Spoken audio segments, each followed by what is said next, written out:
প্রদীপ জ্বালিয়ে শ্যামা পূজা উদযাপন করছেন সনাতন ধর্মাবলম্বীরা। এই মুহূর্তে রমনা কালী মন্দিরে আছেন সহকর্মী উম্মে হানি। সরাসরি যাচ্ছি তার কাছে। হানি,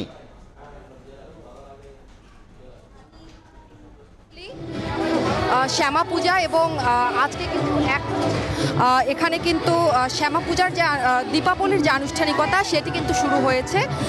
অর্থাৎ একটু যদি বলি যে সন্ধ্যার পর থেকেই কিন্তু আসলে শুরু হয় দীপাবলির আনুষ্ঠানিকতা এবং আনুষ্ঠানিকতার প্রস্তুতি, এবং এর কিছুক্ষণ আগেই কিন্তু এখানে 108টি প্রদীপ জ্বালিয়ে কিন্তু দেবীর উদ্দেশ্যে আহ্বান জানানো হয় এবং এখন মন্দির প্রাঙ্গণে আসলে ভক্তরা দীপ জ্বালাচ্ছেন এবং এখানে কিন্তু ফুলের মাধ্যমে আসলে শুভ দীপাবলি লেখা রয়েছে এবং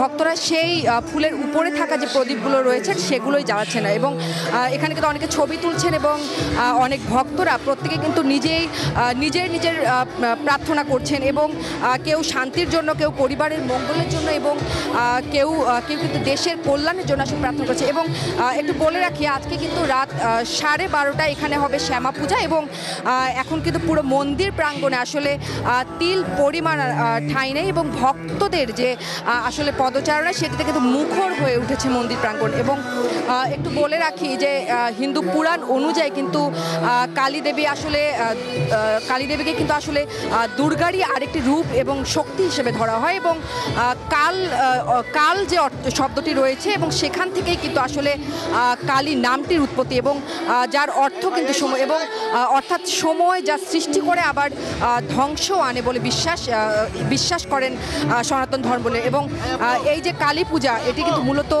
শক্তির পূজা রূপে আসলে পূজিত হয়, অর্থাৎ অশুভ শক্তিকে আসলে পরাজিত করে শুভ শক্তির বিজয়ের আহ্বান করা হয় এই পূজার মাধ্যমে।